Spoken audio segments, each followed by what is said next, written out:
Good day everyone, this is Crypto Kronos.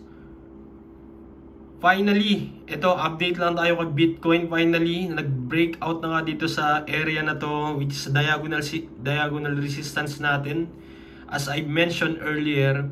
Okay, so dito sa area nito, ang nangyayari dito, playback lang tayo, no? Playback. So dito na-anticipate na natin na pwedeng bumasag talaga ang market.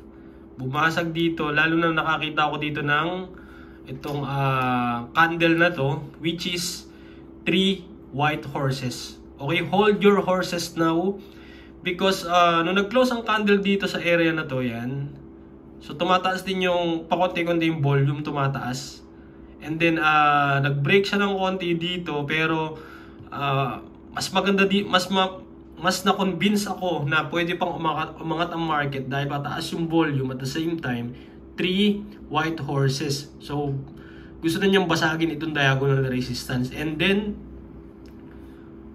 ito na nga nangyari. Boom. Almost ilang percent ba ang nangyari, which is kahapon?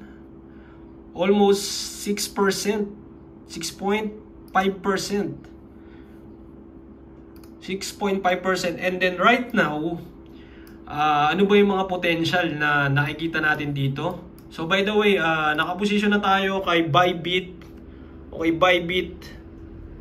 Okay, profit natin ay almost $560 and then nag-entry tayo sa 64,200. Ayan, 64,000. At the same time, meron din tayo sa Ethereum na konti. Yan, running profit natin is $525. Kung gusto nyong makita yung iba kong mga charts, punta ka sa description, nandiyan yung Telegram channel natin. Okay? And then, pwede mo ko i-PM Crypto Kronos Official sa Telegram. Okay? Let's go. So, dito, ang nakikita ko dito, na pwedeng mag-play out ang market, which is ito.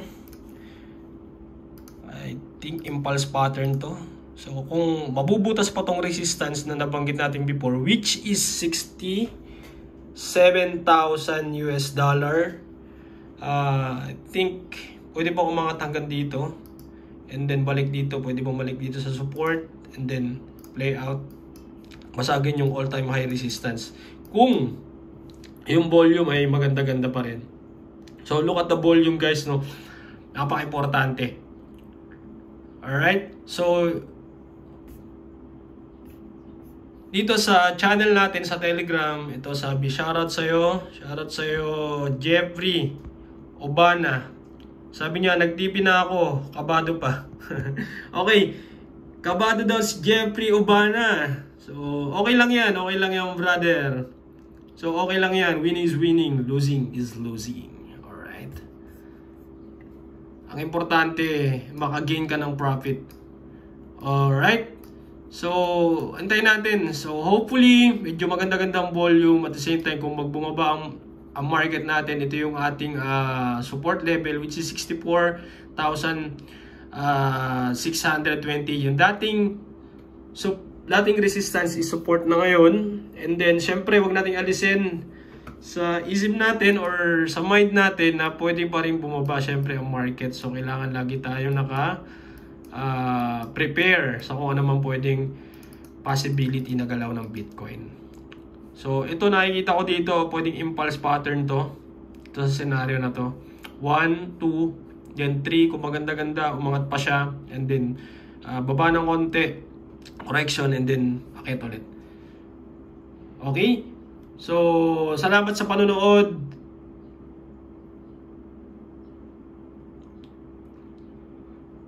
Stay sharp, stay rich.